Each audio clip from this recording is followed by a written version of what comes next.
Wanafunzi wa chuo kikuu cha kimataifa cha Kampala jijini Dar es Salaam wakiwa na nyuso za furaha hasa baada ya kupata burudani ya mashairi na nyimbo kutoka wanafunzi wenzao waliosheheni vipaji vya aina mbalimbali. Wewe mwananchi piga kelele kidogo. Yanga inaburudisha, inaongeza utamu. Yanga nusu ya maisha ya kila mwanadamu. Tukaujaze uwanja, tiketi ni nyingi mno.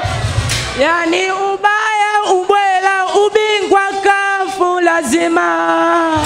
Katibu mkuu mmoja wa vijana CCM Taifa, Jokate Mwegelo, ndiye mgeni rasmi katika mkutano huu, na hapa anasema sera nzuri za Chama cha Mapinduzi zinazotekelezwa na serikali ya awamu ya 6 inayoongozwa na Rais Samia Suluhu Hassan zimetoa ajira kwa vijana. Lazima vijana wajue kwamba kuna mifuko mbalimbali iliyowekwa na serikali kwa ajili ya kuwawezesha nyinyi kujikwamua kiuchumi. Uchumi oye! Na kule ofisi ya waziri mkuu wanatoa mpaka mikopo ya milioni 50 kwa kijana mmoja. Kachukueni hizi fursa vijana. Msipozichukua nyinyi watachukua wengine. Tuchangamke. Kisha anawaasa vijana kuwa mabalozi wa amani nchini kabla, wakati na baada ya uchaguzi mkuu utakaofanyika Oktoba mwaka huu. Kwamba mko tayari kwa uchaguzi mkuu wa rais, madiwani, wabunge Oktoba 2025. Niwaombe uchaguzi huu kama ulivyotukuta salama, utuache salama.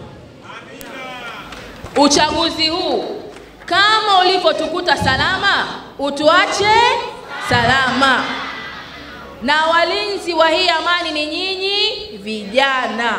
Vijana wenyewe wanasema wapo tayari kuchangamkia fursa mbalimbali za kiuchumi zinazotolewa na serikali ya awamu ya 6 ili wajiletee maendeleo. Kwa ujio tu wa katibu wetu wa zaidi ya wanafunzi 200 kupata punguzo la 50% ya ada. Hii ni bahati kubwa sana kwa vijana. Kwa mkopo karibia milioni 50, mimi nilikuwa sina uhakika nao na nilikuwa sijui.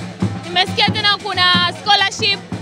Kwa hiyo imenipa moyo kwamba kumbe naweza nikafanya na nikaweza kupata mkopo kutoka serikalini mimi kama kijana. Jumla ya vijana 500 wamejiunga na umoja wa vijana UVC CCM katika tawi la chuo kikuu cha Kampala jijini Dar es Salaam.